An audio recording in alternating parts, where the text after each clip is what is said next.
Bonjour, c'est Mathieu d'ADBO. Deuxième partie de notre tutoriel sur les éclairages dans Renderin. Précédemment, on a créé des éclairages sur nos lampes et sur nos plafonniers classiques de type Omnilight, c'est-à-dire des ampoules. On va maintenant créer des éclairages directionnels, ce qu'on appelle des spotlights, ici sur notre plafond, ainsi que, pour finir, un bandeau lumineux dans l'angle de notre corniche, ici. Voilà, donc allons-y pour les spots. Vous allez voir qu'en fait c'est très facile, les spots, ça marche exactement comme les éclairages Omnilight classiques, sauf qu'on va définir un angle. Donc ici dans mon composant spot, là, j'ai créé déjà à l'avance un petit rectangle à l'intérieur du composant, comme ça, comme tout à l'heure pour notre petite lampe. J'aurai pas besoin de le redéfinir ma lumière pour chaque spot. Je vais en faire un groupe, comme tout à l'heure. Et ce groupe, je vais le transformer, comme précédemment, en lampe à l'aide du petit bouton plus Create Light. Ensuite, avec mon bouton en forme d'ampoule Show Height to Light, je vais pouvoir définir là les paramètres de mon spot.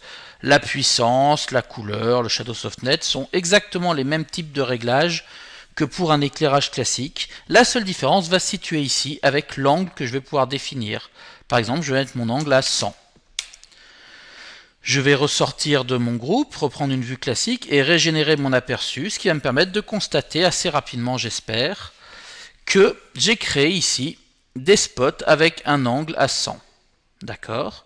Si je rentre dans mon spot et que je viens régler mon angle sur 30 par exemple, je constaterai au moment de mon aperçu que j'ai créé un angle beaucoup plus fin. Là on le voit, hein, mon angle est beaucoup plus affiné.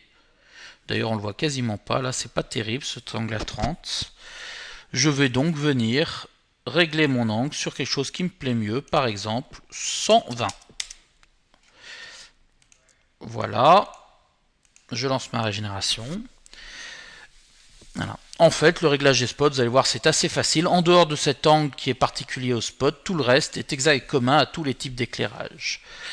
Éclairage un peu différent ce coup-ci, ça va être le cas de notre bandeau lumineux ici que j'ai repéré par une couleur jaune dans SketchUp, sur tout le pourtour. En fait, ça on va pas le gérer avec les outils de lumière classiques de rendering, à savoir les 3 ampoules, on va le gérer avec l'outil de gestion de matière qu'on développera dans nos prochains tutoriels.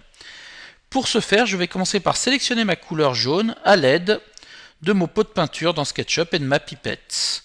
Donc j'utilise ma pipette, je sélectionne, alors là je l'ai raté, voilà, voilà ma couleur jaune que j'ai d'ailleurs appelée plafonnier pour me simplifier la vie.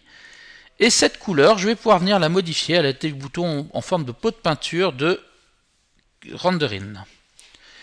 Je ne vais pas aujourd'hui m'intéresser à tous les autres réglages de matière, je vais juste regarder celui qui est ici qui s'appelle Light Emitter, qui permet de transformer une matière en surface lumineuse.